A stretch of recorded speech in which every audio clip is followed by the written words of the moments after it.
Es importante ser agradecido al Señor en todo. ¿Amén? ¿No? ¿Se siguen saludando?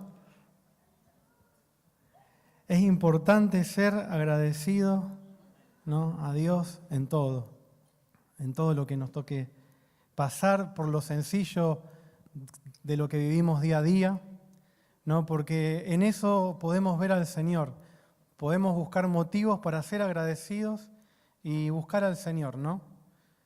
Y quería compartirles una palabra que ha estado mucho tiempo en mi cabeza. Como título le puse Héroes silenciosos, consecuencias eternas. Son títulos medio rebuscados, no soy bueno para poner títulos, pero ¿cuántos héroes, personas que simples hicieron solamente la voluntad del Señor, pero trajeron a la vida natural consecuencias eternas, tiempos buenos que son simplemente la voluntad de Dios ejecutada en nuestras vidas, ¿no? Y forma parte de este ministerio que el Señor nos dio, que nos dio a todos, el ministerio de la reconciliación, ¿no? Entonces, como siempre, hay un pastor que habla siempre el versículo de 2 Corintios 5:18, en alguna de las reuniones o algún hermano, que lo vamos a leer, yo quiero que los busque. Quiero en esta noche colaborar, ¿no?, con este ministerio que el Señor nos dio a todos, a toda la iglesia. Sea la primera vez que hayas pisado una congregación o sea que hayas conocido al Señor de toda la vida. El Señor te dio algo que se llama ministerio de la reconciliación. Y bueno, crezcamos un poquito en eso en esta noche. 2 Corintios capítulo 5, versículo 18, dice: y todo esto proviene de Dios, quien nos reconcilió consigo mismo por medio de Cristo y nos ha dado el ministerio de la reconciliación, que Dios estaba en Cristo reconciliando al mundo consigo mismo, no tomándoles en cuenta sus transgresiones y dándonos a nosotros la palabra de la reconciliación. Así que somos embajadores en nombre de Cristo, y como Dios los exhorta por medio nuestro, les rogamos en nombre de Cristo, reconcíliense con Dios, ¿no? Esta palabra, este ministerio nos habla de que se nos fue entregado, ¿no?, que se le fue entregado a la iglesia, que fue la tarea que hizo Cristo aquí en la tierra, reconciliar todas las cosas consigo mismo, ¿no? Y a veces pensamos nosotros cómo reconciliar. ¿Cuántas veces pensaron en cómo reconciliar? ¿Pocos? Bueno, yo lo pensé mucho y a veces hice desastre en cómo reconciliar.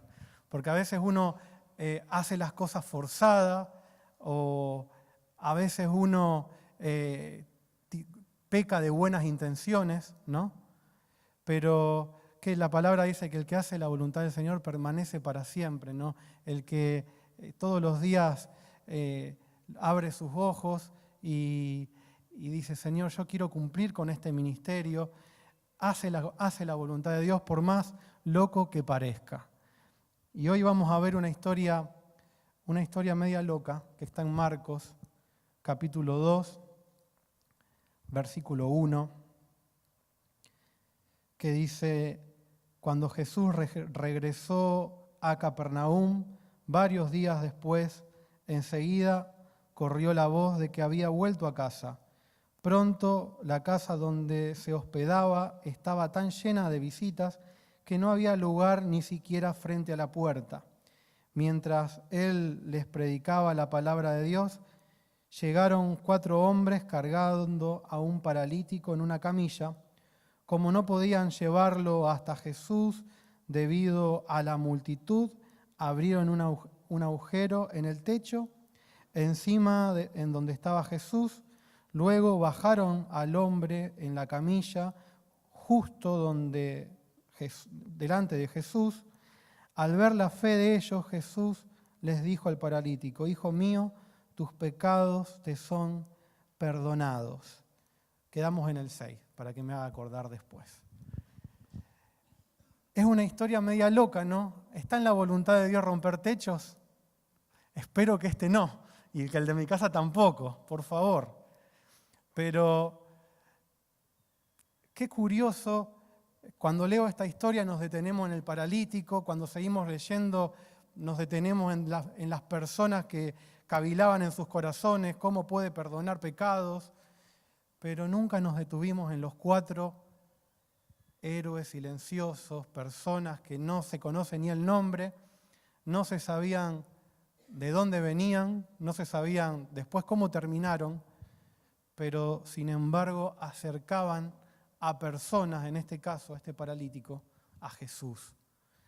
Y teniendo el privilegio, ¿no?, de poder acercar a una persona a Jesús, que Jesús no solamente la sanó, sino que le perdonó sus pecados. Internamente la reconcilió con el Padre. Y bueno, en el versículo 6 dice: algunos de los maestros de la ley religiosa estaban allí y pensaron, estaban sentados y pensaron que, ¿qué es lo que dice? ¿Qué dice Jesús? Una blasfemia. Solo Dios puede perdonar pecados. O sea, personas que estaban ahí siempre para juzgar, perdiéndose el milagro del Señor, perdiéndose la obra maravillosa. Claro, estas personas veían un hombre, pero no podían ver a Cristo en ese hombre, ¿no? En ese mismo instante, dice, Jesús supo lo que pensaban, así que preguntó: ¿por qué cuestiona eso en su corazón? ¿Qué es más fácil decir al paralítico: tus pecados son perdonados? O ponte de pie, toma tu camilla y camina. Así que les demostraré que el Hijo del Hombre tiene autoridad en la tierra para perdonar pecados. Entonces Jesús miró al paralítico y dijo: ponte de pie, toma tu camilla y vete a tu casa. Y el hombre se levantó de un salto, tomó su camilla y salió caminando entre los espectadores, que habían quedado atónitos. Todos estaban asombrados, alabando a Dios, exclamando: jamás hemos visto algo así, ¿no? Cuando nosotros participamos de la voluntad de Dios, siempre quedamos maravillados porque es sobrenatural. Así sea un hecho natural, así sea, bueno, algo loco como romper un techo, que no se lo aconsejo si no es la voluntad de Dios que lo hagan, pero ¿cuántas personas silenciosas, ¿no?, que no salieron en ninguna portada, que no se sacaron ni siquiera unas fotos para las redes sociales, que no salieron, no hubo registro, pero acercan a las personas a Cristo?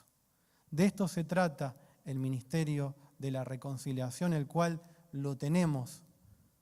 O sea, tenemos como iglesia el ministerio de la reconciliación, de acercar a las personas a Cristo. Pero para acercar a las personas a Cristo, nosotros tenemos que estar convencidos de que Cristo es nuestro Salvador. Tenemos que gozar de nuestra salvación y darle gracias a Dios cada día por esa salvación. Y me puse a ver y a buscar en la Biblia cuántas personas, cuánta gente anónima había que no se sabía ni el nombre, o por ahí se conocía el nombre, pero no se tiene un registro, ¿no? Y encontré algunas, bastantes, y quería compartírselos, ¿no? Por ejemplo, en Segunda de Reyes 5:1, la criada de Naamán, una joven israelita, esclava, en casa de Naamán, general sirio leproso, ella le sugirió que vaya al profeta Eliseo para ser sanado. Gracias a ella, Naamán encuentra sanidad física y espiritual, pero nunca se supo su nombre, ¿no? Era la criada de, nunca se supo su nombre, pero estuvo en la voluntad del Señor. Después, José de Arimatea era discípulo en secreto por miedo a los judíos. Sin embargo, cuando Jesús muere, se anima a pedir su cuerpo y lo sepulta con dignidad.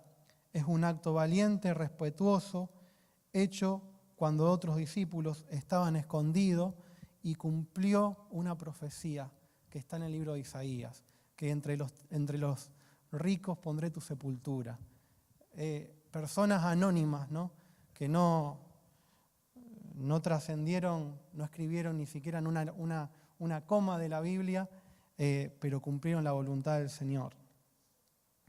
Otro, el muchacho de los panes y los peces, en Juan 6:9, que solo aparece una vez, sin nombre, fue el que aportó su comida, una pequeña cantidad, con lo que Jesús hizo el milagro de alimentar a miles. Nunca se menciona lo que pasó con él, pero su pequeño acto fue clave, ¿no? Para enseñarle a la iglesia del Señor este milagro que tantas veces hemos predicado, que tantas veces hemos hablado y que nos hace dar fe de lo que hace nuestro Señor. Y también este otro que se llama Andrés, que se conoce el nombre, que fue hermano de Pedro y era, si me acompañan, vamos a leer en Juan 1:40, dice: Andrés, hermano de Simón Pedro, era uno de estos hombres que al oír lo que Juan dijo, siguieron a Jesús. Andrés fue a buscar a su hermano Simón y le dijo: hemos encontrado al Mesías. Fue una persona sencilla que vio en Jesús a Cristo, ¿no? Antes de que cualquiera lo haya visto. Y fue una persona que le trajo a su hermano Pedro y lo llevó al Señor. Andrés no se habla mucho en la Biblia, pero fue el que trajo a la vida de Jesús el discípulo Pedro, que es tan famoso, ¿no? Que lo predicamos tanto, que ha hablado tanto y hay un montón de numerosos capítulos y mensajes en la palabra destinado a actitudes y hechos que él ha tenido. En Hechos 2, este Pedro da el mayor discurso después de que el Señor se fue, ¿no? Que después que ascendió, lleno del Espíritu Santo. Qué importante ser una persona invisible que hace la voluntad de Dios. Amén. Dice, Andrés no es famoso como Pedro, pero fue él quien llevó a su hermano Jesús. Sin él tal vez Pedro no hubiese sido parte del grupo de los 12. Andrés aparece varias veces trayendo a personas a Jesús. El muchacho de los panes y los peces también se lo presenta a Andrés en Juan capítulo 6, versículo 8. También cuando Jesús dijo, hay alguien que le haga falta, denle ustedes de comer, pídanle a la multitud. Ahí está Andrés diciendo, solamente hay 4 panes, pero no va a alcanzar esto. Ese fue Andrés. Después acercó a Jesús a unos griegos que querían conocer a Jesús y el Señor pudo tener una conversación con ellos. Son ejemplos de personas sencillas que, bueno, los discípulos también eran sencillos, ¿no? El Señor no buscó lo que podía llegar a ser. Nunca buscó el Señor algo que perfilaba, algo que podía llegar a ser, sino que lo que buscó el Señor es lo vil, lo menospreciado. ¿Para qué? Para que sea posible. Ya con el nacimiento de nuestro Señor, a mí me gusta decir, ¿dónde puede nacer un rey de reyes, un señor de señores? Yo buscaría el mejor palacio o el mejor sanatorio, no sé, pero él eligió un establo, un pesebre. ¿Por qué? Porque se trata de que el Padre se manifieste. Se trata de que Cristo se manifieste y no nosotros. La palabra dice, llevamos este tesoro en vasos de barro, ¿no? El tesoro que que nosotros llevamos es la vida de Cristo en nosotros, ¿no? Me pongo a pensar cuántas personas han sido de bendición para mi vida y son invisibles. Si ustedes se ponen a pensar, personas que le han hablado del Evangelio, que le han predicado en alguna ocasión, o quizás han estado para escucharlo en un momento difícil, seguramente son personas invisibles, personas que no se vieron ellas mismas, sino que vieron a Cristo, ¿no? Y de esa forma obraron. El ministerio de la reconciliación de eso se trata, de no hacerlo nosotros, de no figurar nosotros, mejor dicho, sino de que las personas que nosotros todos los días hablamos puedan ver a Cristo. Personas sencillas, ¿no? Está la Biblia llena de ejemplos. Un ejemplo más, las parteras hebreas de Éxodo 1, 15 al 21, aunque si se nombraban son figuras muchas veces olvidadas. Desobedecieron al faraón y salvaron la vida de muchos bebés hebreos cuando el faraón les había dicho que los maten, ¿no? Personas que se animaron hasta a desobedecer para cumplir la voluntad del Señor, ¿no? Que podamos reflexionar cada día en esto, que el Señor está presente. Nosotros vivimos nuestra vida, pero tenemos que entender de que Cristo está presente en nosotros, que Cristo está presente en nuestro día a día. Y en lo que a nosotros nos preocupa y nos ocupa todos los días, el Señor ya lo tiene registrado, ¿no? Cometemos el error muchas veces de enroscarnos en muchas situaciones que el Señor tiene bajo control. No voy a preguntar cuántos se enroscan, o sí. ¿Cuántos se enroscan por situaciones en la vida? Yo tendría que levantar hasta los pies. Y nos olvidamos de que el Señor nos ama. Nos olvidamos de que el Señor nos hace transitar quizás ciertas situaciones para que nosotros podamos ser esos invisibles y reconciliar, no sé, lo que nos toca atravesar con el Señor. Sea una vida de una persona, sea una decisión familiar, sea una decisión laboral, sea lo que sea que nos toque atravesar. Así haya llegado por primera vez a esta congregación o la primera vez que estés escuchando de la palabra del Señor. Que vos puedas saber de que Dios te dio esta tarea de reconciliar, de que no es solamente venir y pedir algo a Dios o pedir que el Señor haga lo que nosotros estamos diciendo o pidiendo, sino que el Señor es mucho más que eso. El Señor es nuestro Padre, nos dio vida eterna, nos dio salvación y nos dio este ministerio de la reconciliación.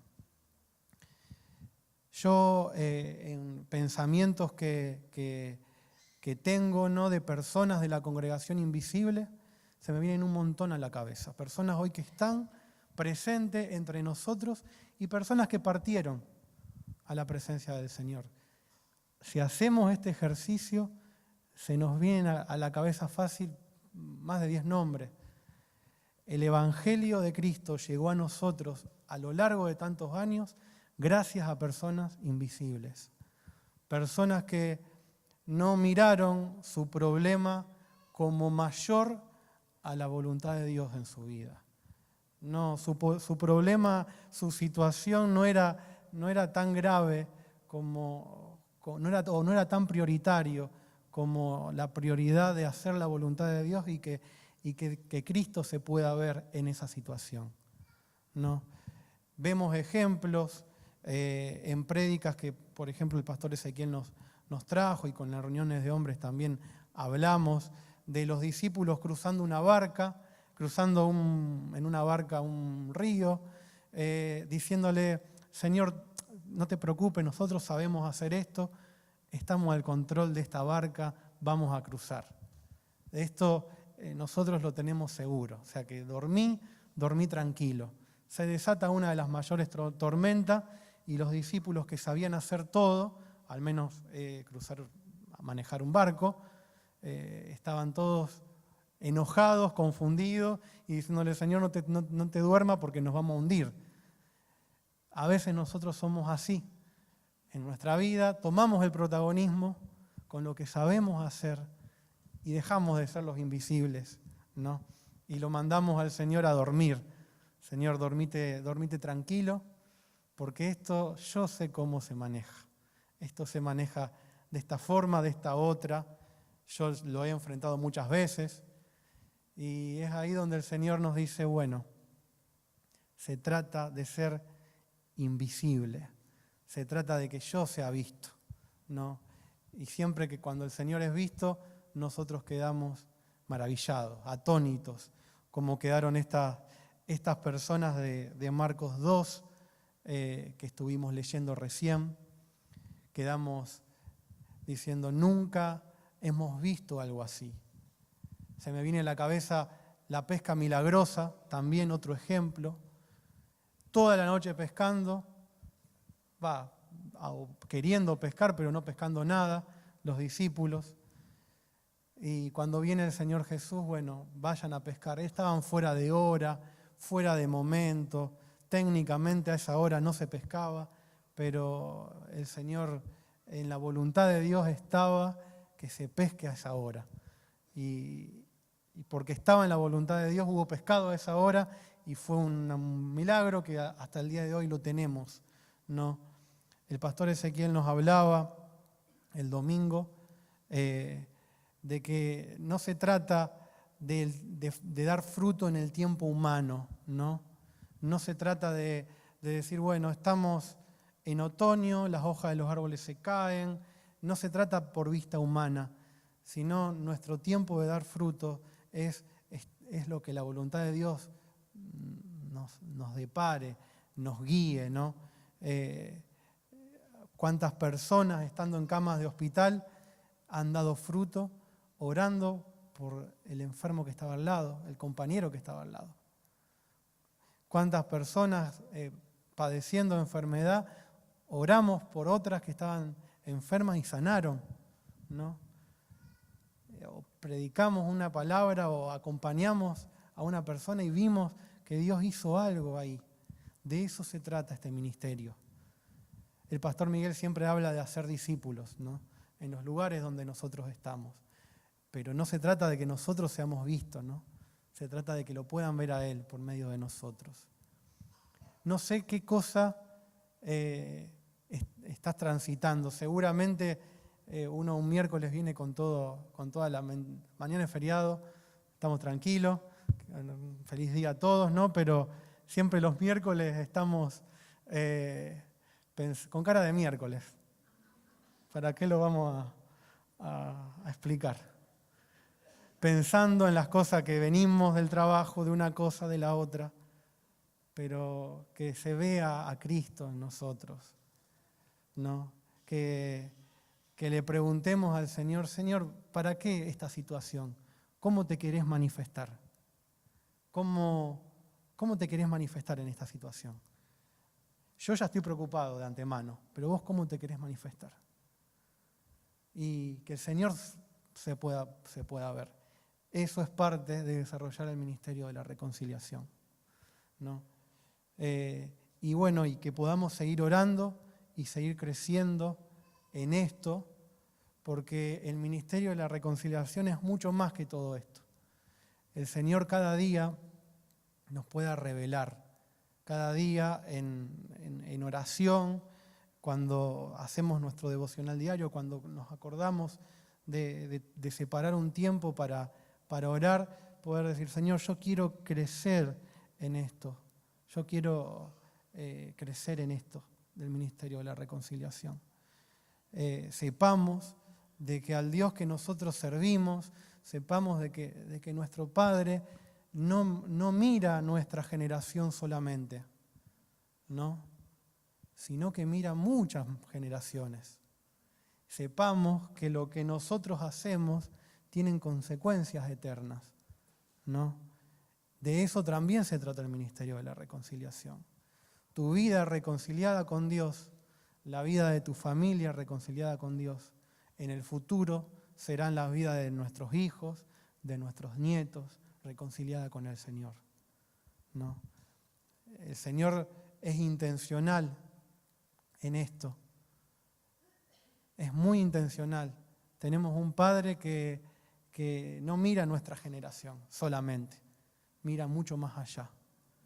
Así que nuestros problemas de hoy, del presente, son chiquitos delante de todo lo que mira Dios, ¿no? Y el Señor está al control. No es una frase hecha, nada más que quiere verse Él en nosotros, no vernos a nosotros, solucionarlo, sino que verse Él en nosotros. Amén. Estuvimos económicos hoy. La verdad que estuvimos económicos hoy. Pero el Señor me ministró con esta verdad. Y quiero dejarles esta verdad, cortita y sencilla, ¿no?